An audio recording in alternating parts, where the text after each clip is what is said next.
Right, here we are for test number 2. As you can see, I have plugged the device in.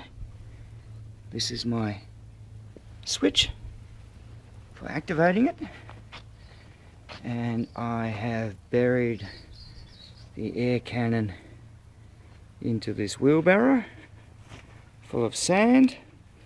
I've mixed into the sand some bentonite, or Fuller's Earth, and some marking chalk here, just to make the sand more light and airy and fluffy and augment the rig.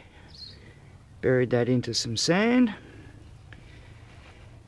I've last test we did at 30 psi. I've doubled that. We're now running at 60 psi. Everything's connected, and I'm about to let the air in and charge the device. We can listen to the air going in. There. That's now pressurized at 60 psi. I can leave the air line attached, but I've actually turned the air supply off.